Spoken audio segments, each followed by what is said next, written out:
Hello and welcome to Cheapskate. I'm Cameron, and in this episode we are fitting the frets onto the fretboard. We're polishing them, well, leveling them, polishing, crowning them, doing all that sort of stuff. So there are many disasters in this video. I do a lot of things wrong, so I do end up correcting them. So there's a lot of things for new people to watch and think, oh, don't do that. Right now I'm putting frets in using no glue, and you can see I'm using a little steel hammer. Using a steel hammer is not good because you can dent the frets. I do switch over to a fret hammer, which I actually made, and I've got a video on the channel of me making the fret hammer, which you will see me switch to fairly soon. But anyway, don't watch like part of the video and then go and try anything you see in the video.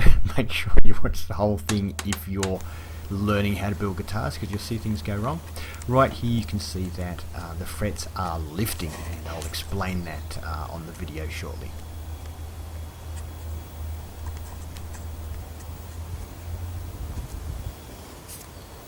So I find myself in a bit of a dilemma. I've put these 3 frets in, but as I showed you, they're popping up. I contacted my brother because he's built a few bass guitars, and asked him what he does with frets, and I told him that mine were popping up. He said he always puts a bit of super glue on the fret, on the tang of the fret, before he puts it in, and then he hammers the edges down first and then the middle last. I was doing it the opposite way and hammering down the middle first. So I'm hoping that will solve the problem, and we're going to do that now. But I still have these 3 frets here that, okay, they're sort of loose, but they're also sort of in. If I pull them out, I'm probably going to get the fibres of the timber actually ripping out. I'm going to get tear out, and it'll wreck the look and practical use of the fretboard. So getting those out is going to be trouble. I have seen people using special, well, similar to this, but completely sanded down here, so they're completely flat on the top, and using those to basically keep the edges of the fretboard down while you're pulling up the fret. Might work. I'm using these, which are flat nose to cut my frets at the moment. They're completely flat on this side, but I can't really use them. Well, I suppose I could use them on the edge, lift one edge and then get decide to use the other edge. I might end up having to do that with these. I'm going to try and get a fret in successfully first, and then if I can get one in successfully, then I'll worry about getting these other ones out.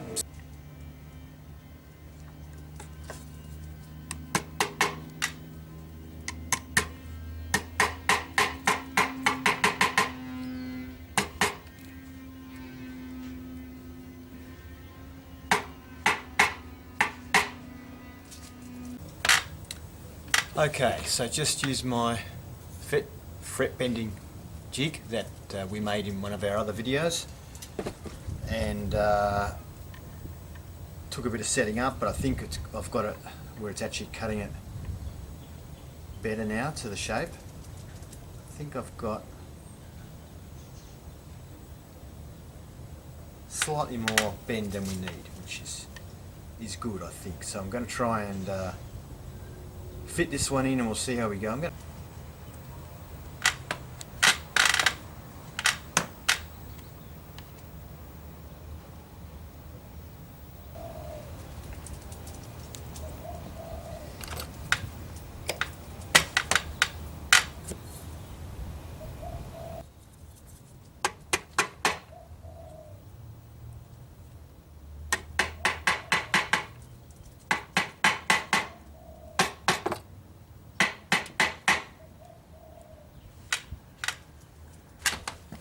Okay, so a lot of the frets, well, all the frets are in, but I've still got these 3 here that are wobbly. They're the first 3 that I put in that are not right. I've got to take them out. So the best I can do, I think, is just to run this along underneath and just try and, well, that shows you how little it was in. I did get a little bit of chip up, pull up there though, so we're just going to be a bit more careful. Got a little bit of pull up there. Now they're coming out pretty damn easily, which is a sure sign they weren't in very well. So there's a tiny bit of sort of chip out there. I think we'll be okay. It'll probably be covered by the frets when they go down. My concern here now is that my fret slots, I think, were cut too big, and that was one of the problems. So these weren't the right shape. These weren't radiused enough. They are almost perfect, just slightly off, but that was enough to pull out, and I think partly that's because these fret slots ended up being too wide. So I need to make sure they're narrower next time. I may have to get another saw, fret slotting saw. But yeah, so most of these are really, they're being held in place with super glue. So I'll have to do the same on these now, and hopefully we'll be okay. All the frets are in. We've pulled out the 3 duds and replaced them. They seem to be okay. They're glued in. I think they're just held in place by glue. You might be wondering why I'm wearing eye protection, or just was wearing eye protection, while hammering in the frets. That's thanks to Ben Crow of Crimson Guitars, because I think it happened to him. He was relating the story that yeah, you got this bit of glue under there, you hit it, it's under pressure, it spurts out, and he actually got it in his eye and had to go to hospital. That's my understanding. I'm pretty sure that's what he said that happened to him. So yeah, wear goggles when you're hammering stuff with super glue in it, because if it spurts into your eye, it's not good. And now I've just got to cut these ends off, and we'll go from there.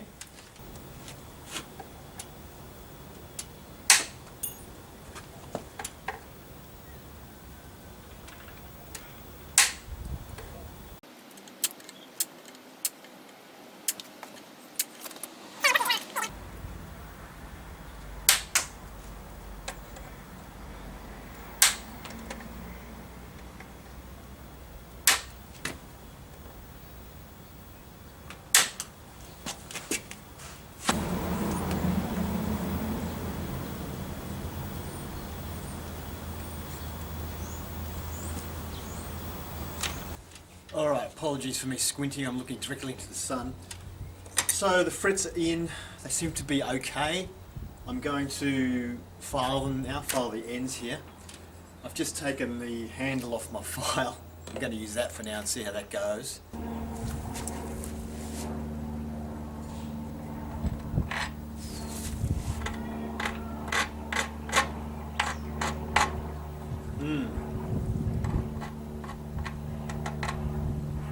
Oh dear.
Now you might notice here that the tape doesn't stick very well, the masking tape, and the reason it doesn't stick very well is because I decided to coat the fretboard with linseed oil just to protect it and stop a lot of dirt and metal filings getting into it, which didn't really work, but I worked a bit. But it means the tape won't stick to the fretboard. So something to consider. That's why I'm having to join the tape together underneath the neck just to try and hold it in place. So I cleaned up the edges of the frets, got them down to the level of the fretboard and just angled them all. It looks okay from the front, but it's actually not okay. By putting the masking tape on, I couldn't actually see what was happening to the fretboard, and I've taken some bits out. So you can probably see here, where I've filed into the fretboard a little bit, and down here near the body. But it's worse on the other side. On the other side, I've actually, you can see here where I've taken, gone into the stain, into the timber. This looks like I can't even feel that, so I think that one there has just taken off a bit of the stain, but hasn't actually gone into the timber. But this one I can feel a little dint in there. And up here you can see I've taken a bit of colour off. The fretboard further up the neck on this side isn't too bad. I've got a couple of bits. So I can sand, which would probably be an idea anyway, to sand the side of the fretboards, which will probably make the fretboard okay. But these little bits here, I mean, I can rub some stain into them, but since I've already put the linseed oil and everything on it, I don't think I'm going to be able to repair it. So that wasn't good. Anyway, hopefully we can repair it somewhat. So putting the frets into the neck, into the fretboard, seems to have had the effect of changing the shape of the neck, so the neck's not flat now. I think each fret has a slight outward pressure, and so it's basically lengthened the fretboard, and that has caused the neck to backbow this way. So I've got a gap here, and I've got a gap here. It appears to be pivoting on the 7th fret. As you can see, I've got a bit of movement here. When I put it on this side of the fretboard, once again it's the 7th fret. When I put it on this side of the fretboard, it pivots on the 6th fret. So I'm going to now use the truss rod to try and straighten the neck, and hopefully we can get to level. I left the neck overnight to settle in because we just adjusted it with the truss rod yesterday, and I thought, well, it may move overnight, so we'll just see. I've actually just done this off camera, but I'm just filling you in on what I've done. I've checked it with the notched straight edge, and according to this, from about the 6th, 5th, maybe 5th thread of it, from about the 4th or 5th fret up to about, I don't know, the 19th fret, we've got a little bit of relief, so I can see the light under there. From the 5th fret up, it's perfectly flat, and the rest of it obviously comes up. So we've got a little bit of a dip in this part here. Now, I think I said on my previous take of last night that if I try and get this end down, then this end comes up. Anyway, this was sort of a balance between the two. So with the straight edge now, when I put it here, it appears to be flat. I'm not getting any rocking from side to side, so it may dip in the middle, but I can't really see. So the relief that I was seeing with the notch straight edge, I'm not really seeing it. This fret here might be down a little bit. That's about it. All the rest look flat. I've never done this before, so here goes. I've got a permanent marker, and we're supposed to just go on top of the frets like this. Yep, all the frets. I don't think I'm supposed to have anything covering the fretboard at this point.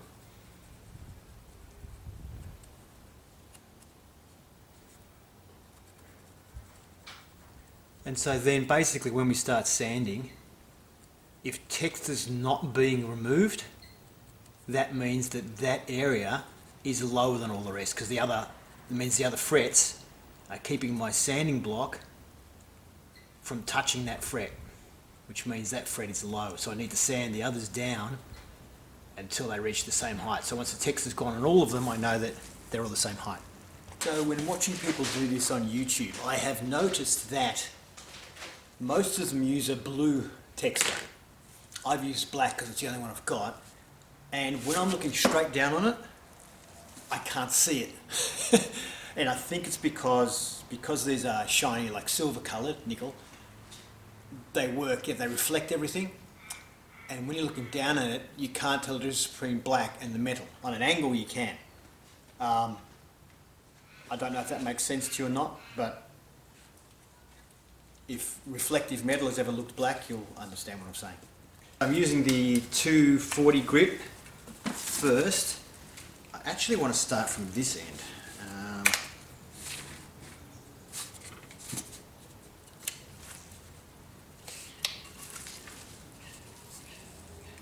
Let's see, I suppose we should do the whole thing. Alright, let's go. From the middle? No, from the end first, yeah?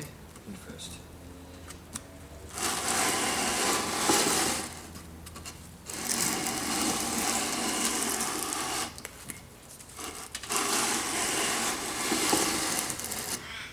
Okay.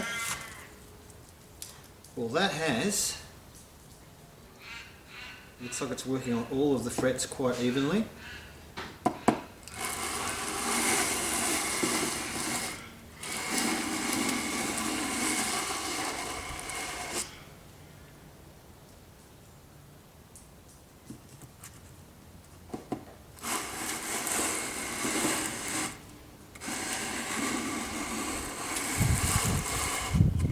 Except on this side.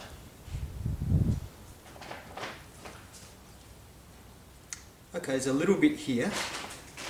Alright, I'll bring you in to give you a look. Okay, we've got a tiny bit of a low spot just there on that first fret. And same just there. Then we've got just here. You see the little bits with ink, with a bit of texture on it. Then we've got a low spot here. Sorry, here.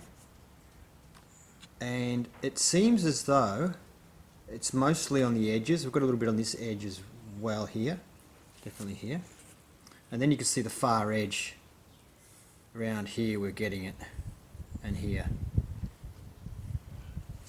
A little on this edge too, but it's not too bad. I mean, it seems to be actually touching, but... And then as we go down, so definitely this side...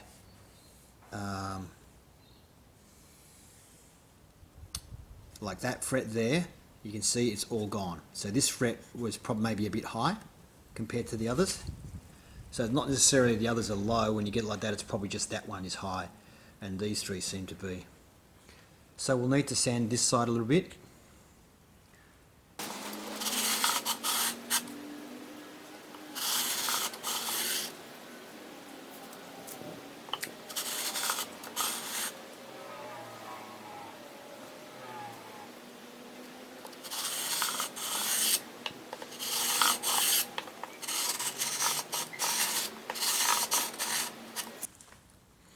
You can see here, this fret has become very flat.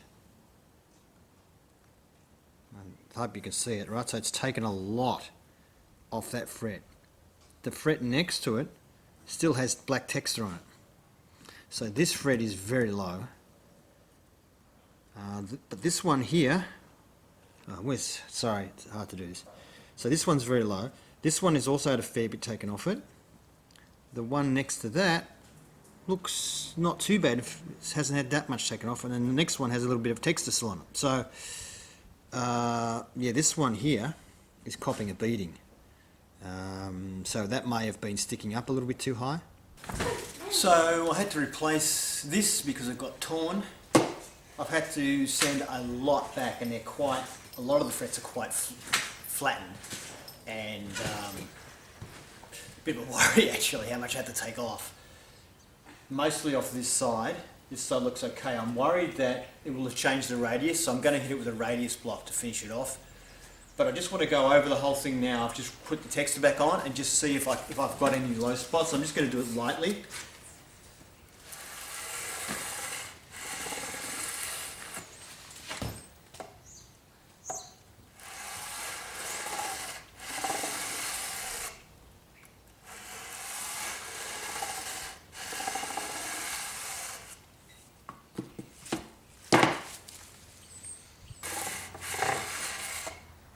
that looks a lot better now. I'm just going to give it all a go now with, this is 400 grit on this side. So I was using 240, now I'm going to use 400 just to give them a bit of a polish, I guess, and just fine them up a little bit. I'm not putting much, if any, pressure on this time.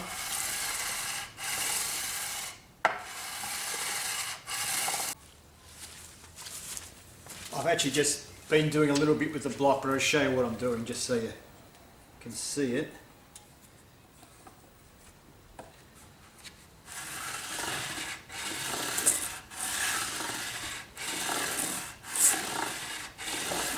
Now I'm just going light. I did go a little bit heavier before. We'll leave it at that. So the fretboard is really dirty now. It's full of nickel dust, which I hope will come out. So it looks awful. But anyway, this is the 6th fret, and you can see it's quite flat, as is the 7th. Whereas we look at the 1st fret, it's not too bad. This was my difficult one. This was the 11th one. You can see it's really only just taken the top off that 11th one now. Put some masking tape over the frets to protect them, but also these ones here, put a few layers of masking tape on to raise the height. So when I put this on here, it'll raise the height and therefore give a taper. That's the theory. So we're going to work on that a little bit.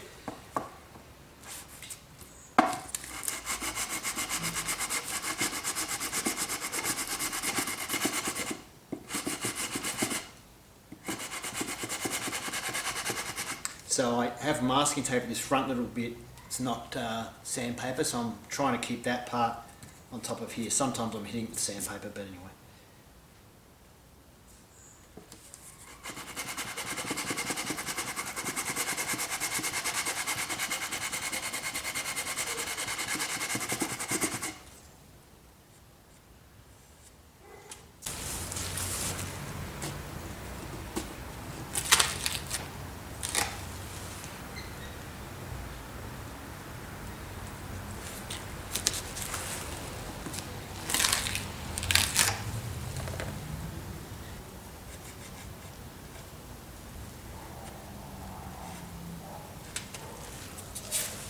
There.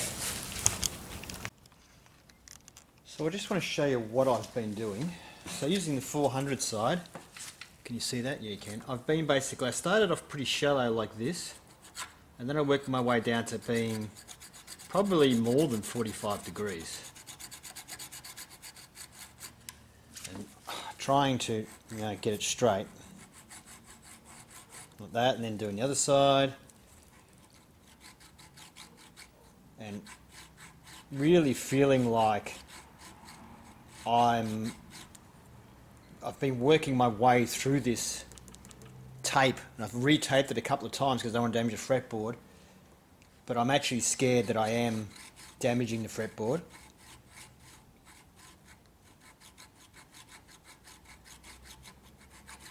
It's also hard because it's radius, do I lean over on the edges a little bit? Anyway, we've got the black line a fair bit thinner. I can see the metal where I've sanded it down. You might be able to see it too from there. But now I'm going to take the tape off. I just want to see, have I damaged the fretboard? And if I have, how much damage have we done? Alright, straight away I can see we have done some damage. I shouldn't say we at this point. I have damaged. Just have to pull it back. Yeah, okay, so we've done some damage. So, dear viewers, I stuffed up my attempt at crowning the frets on that first fret, so I stopped, watched a couple of YouTube videos, and I was sure I had seen people do it the way that I was trying to do it, but maybe I hadn't, I don't know. Anyway, what I've seen people doing, watched a couple of YouTube videos, they're using triangular files, not this big, but more like, I've got a set here of cheap files with a triangular file, a smaller one in there. So I'm going to try and use that method. The other thing is I need to put something down to protect the frets, but also I'm going to put these protection down. So you can get those steel ones, but I'm going to make them out of this plastic because it's thin, I think thinner than the steel, And this stuff is incredibly resistant to scratching.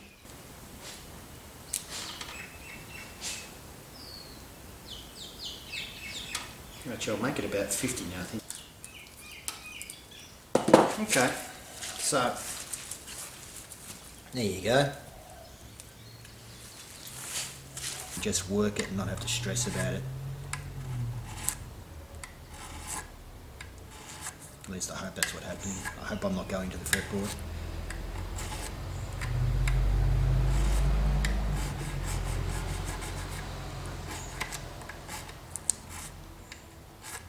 So basically this is triangular. I'm just using this straight down pretty much. It appears that there's more meat on this side, so I'm focusing on this side a little bit more than that side. I think when I think when I did it yesterday I took more off that side than this side looks like.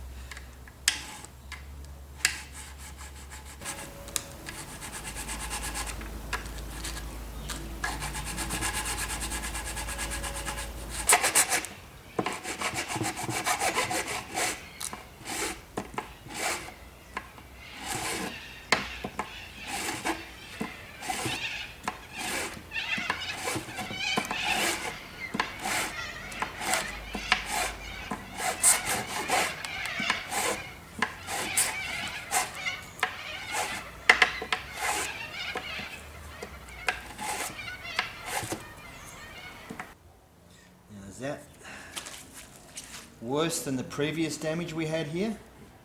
Yes, it definitely is. That is awful. Look at that. Yeah, it's terrible. Big groove there now. Alright, so we had a disaster with this file.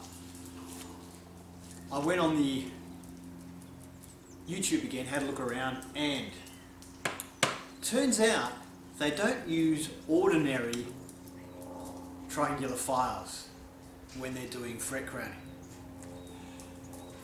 What they do is this edge, they grind it off, and so it's flat. So when you're going like this, it can't really damage the fretboard because it's flat. Whereas on this file, I'll give you a closer look. It's a file all the way right on the edge. Even the edge is a filing edge, so you can actually just file straight through. What they do is they actually grind this off, and you see it's flat on the edge. So that explains why. And the plastic cover that I was using, what was happening was, because of the shape of this being triangular, it would just push the plastic a little bit, and the plastic would bubble up, and this would dive under it. Cutting into the fretboard, and then when I lifted it off, the plastic just snapped back into place. So I'm thinking, oh, it's going fine, I'm going over the plastic, but really this was ducking under and just carving up my fretboard. So if this was the actual build, I don't know if I'd be able to repair that very well. Anyway, luckily it's a test build. So I went on the Guns and Guitars website, does videos, does some really good videos, and he has this little hack here which I'm going to show you. I've used it on a fret already, and it worked quite well. Basically, you just get a piece of wood. I've just used a piece of really soft, quite soft pine here because I knew this was going to be touching the fretboard and I didn't want to do any more damage. So you cut off at a 45-degree angle, and then you just cut a little flat bit, just cut the tip off, and that's the part that runs on the fretboard. Then I just glued a bit of sandpaper, this is 240 grit.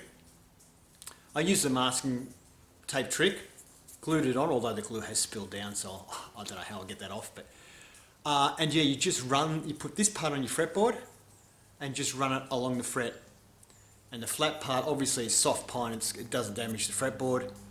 You don't even need to have masking tape, and this just files it out, and it works quick. It's quicker than the file that I was using. So the only thing, the downside is, I think I did a fret and I just touched up the first two frets to make them better, and I reckon it probably already needs the sandpaper replacing, but we'll have a go now just so you can see, So I may have to replace the sandpaper every couple of frets. I don't know yet. We'll see how we go. This has been working really well. I'm a little bit more economical now. I'm just using a tiny little bit of sandpaper, so I don't need much each time. And I'm not bothered even using accelerant. I'm just putting the super glue on and gluing it on. I'm just having it that way when I put the glue on. So if it glue runs it, or it runs down away from the end, I don't want to get any glue on the end here. I want to keep that flat. But yeah, it seems to work really well. Don't really even need the tape, but if the tape's not in the way, I'll leave it there. So you can have a look at this one now as I do it. I've been, as you can see here, this when you've got a nice fresh piece of sandpaper like this on, doesn't actually take that many passes. Might take a bit more at this end. As I say before, it works in both directions.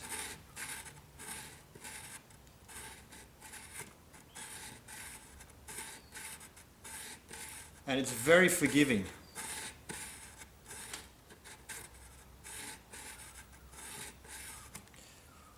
The other thing is, which I've noticed, this is better than a file, if you slip over the top like that, you're not going to scratch the top because you're slipping, it's just that flat bit of, in this case, pine wood that's running over the top of the fret, which does nothing to it. So it's not, you don't even scratch the top of the frets if you make a mistake and slip over the top of the fret, like you would with a file. So it's kind of, well, it seems idiot-proof so far. I mean, the fact that I can even use it means it's idiot-proof.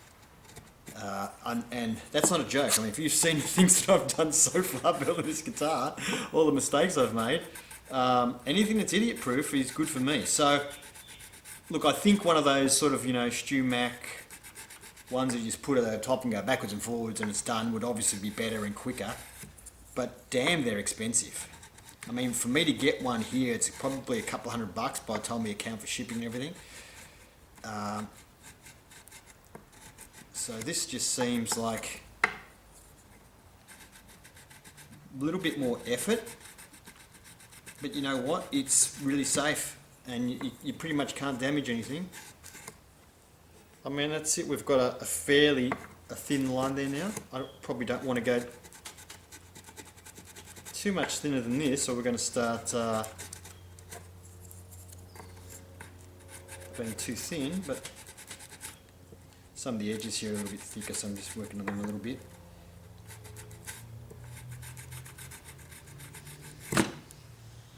And there you go, that's probably, yeah, that seems good enough to round off now. So yeah, and what I do is, if it gets clogged up, I just I sand a bit on this timber, and that seems to get the metal out of it, and I can start on the next one.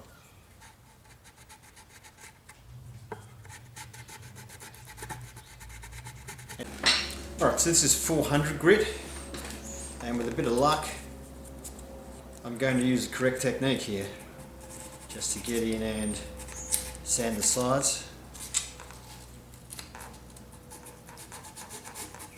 Try and avoid the top, and we're not trying to sand to perfection. All we're trying to do is get off the rough bits.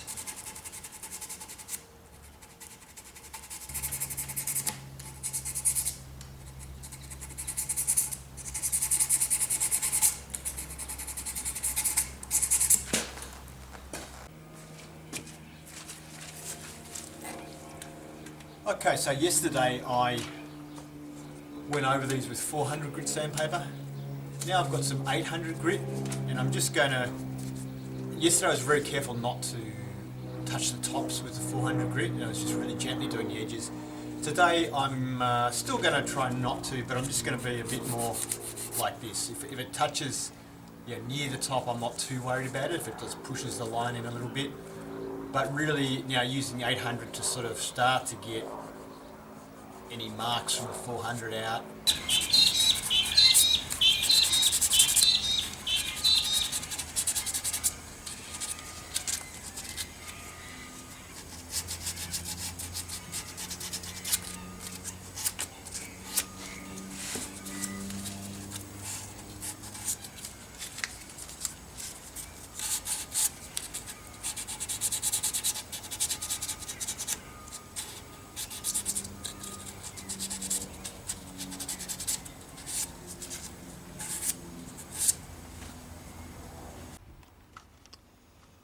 Alright, so that stage is now done. They're looking pretty shiny already, other than the tops, because I haven't really done the tops. Now, if I was going to continue using sandpaper, I'd now go from 800, I'd probably hit it with 1,000, 1,200, something like that, and then maybe go to 1,600, but I'm going to try and use my, my rotary tool.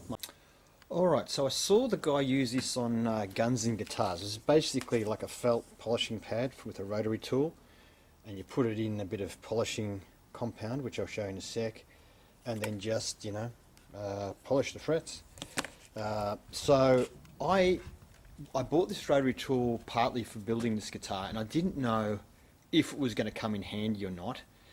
So I bought a cheap one. This is an Azito brand, which is sold by Bunnings, which is a hardware store here in Australia, and they're in New Zealand as well. So this one comes with that. It also came with this cord. You can buy them separately for Dremels and things, but this one came with it in the kit, and it came with that stuff in the kit as well. So it gives you a bit of a range of stuff. I like buying stuff that has a big range of stuff in a kit, because it happened when I bought a lot of router bits as well. You find out which ones you need and which ones you don't need, and then you spend money on ones that you need once you realise it. So yeah, I didn't know if I was going to use this or not. I have used it a few times now, and it does come in handy. So if this one, you know, eventually conks or whatever, I'll buy a better quality one. But for now, this is doing okay anyway. And it does come with, not there, they're cutting discs here. It has come with a little bit of polishing compound. The only thing is, I don't know, is that wheel going to fit in there? I don't know if I can get the wheel to the polishing compound, so I might have to put some on my finger first or something. Anyway, we'll work it out when I...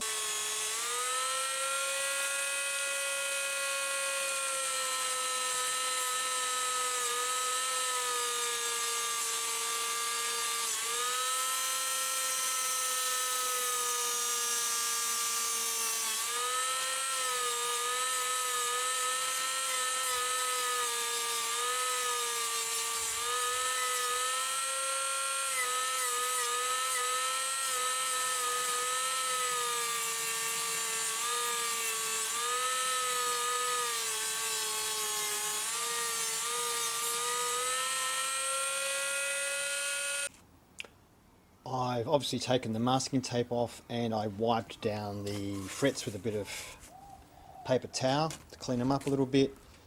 They've come up fairly well as far as being polished and shiny goes. Some of the frets, especially down this end here, where I did a lot of sanding because I wanted to get drop off, they still look quite sort of square and flat on top, like looks like a big flat area. I think it's a little bit deceptive. I don't think they're quite as flat as they look, because the texture was only a fairly thin line when I did it. I just think it's not as the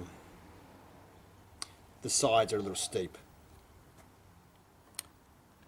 Anyway, the fretboard is still, I don't know if you can tell on camera, it's still quite dirty. Like, there's still a lot of where a lot of the nickel shavings went into it. It's still quite dirty. So I'm not sure how I'm going to clean that yet. Some parts of the masking tape actually ripped a lot of it out, which was kind of handy, but it's still quite dirty. And on the sides here, after the polishing and stuff, there's a bit of, you know, black gunk in some of the ends of the frets. Also, these frets, especially down here, the edges are still feeling a little bit rough. Well, you can probably hear it.